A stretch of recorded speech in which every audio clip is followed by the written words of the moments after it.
ডিম দিয়ে আলু দিয়ে ঝোল করলাম। গরমের সবজি খেতে খেতে আর ভালো লাগতেছে না, মুখে লাগতেছে না, রুচি লাগতেছে না, খেতে ইচ্ছে করতেছে না।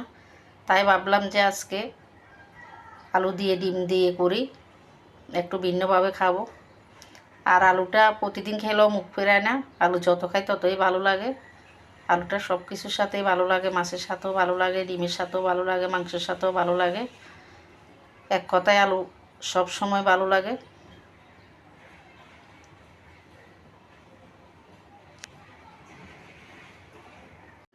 আলু কেটে ধুয়ে নিলাম।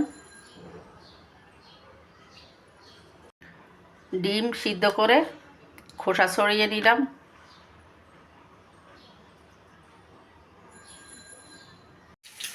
ডিম লবণ হলুদ দিয়ে ভেজে নিচ্ছি।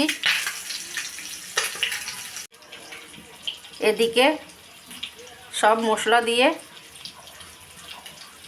একটা পেস্ট বানিয়ে নিচ্ছি। দিয়ে দিলাম এখানে লবণ, হলুদ, মরিচ, জিরে গুঁড়া, ধনে গুঁড়া,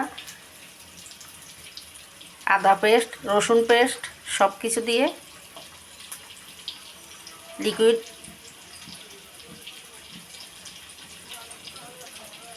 মশলা বানিয়ে নিলাম। কড়াইতে তেলে পেঁয়াজ দিয়ে পেঁয়াজ ভেজে নিলাম।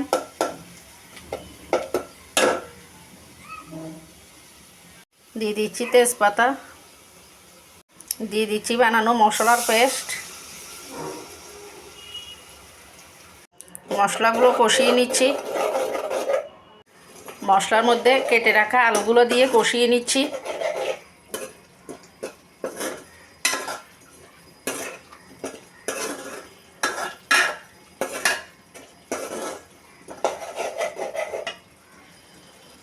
গরমের সবজি ঝিঙ্গা, পটল, কাঁকরোল এগুলো খেতে খেতে একদম অসহ্য লাগতেছে, আর ভালো লাগতেছে না।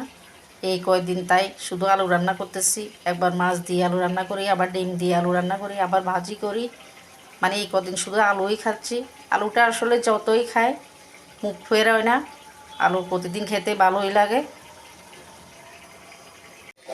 আলু সব কিছু দিয়ে কষিয়ে নিলাম ভালোভাবে। এবার জল দিয়ে দিব।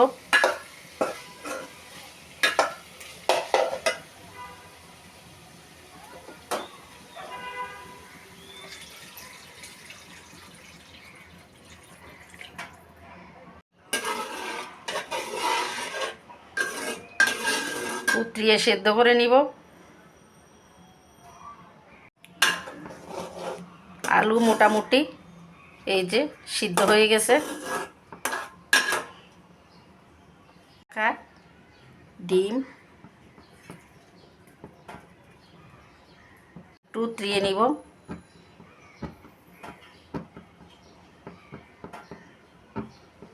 উতরিয়ে উঠলে গরম মশলা দিয়ে নামিয়ে ফেলবো। এই আলুর তরকারিতে গরম মশলাটা দিতেই হবে। আলুটা যাই দিয়ে রান্না করি, মাংসের সাথে দিই, মাছের সাথে দিই, ডিমের সাথে দিই, যেইভাবে রান্না করি আলুটা খেতে ভালোই লাগে না। আলু যতই খাই কোনোভাবে মুখ ফেরায় না।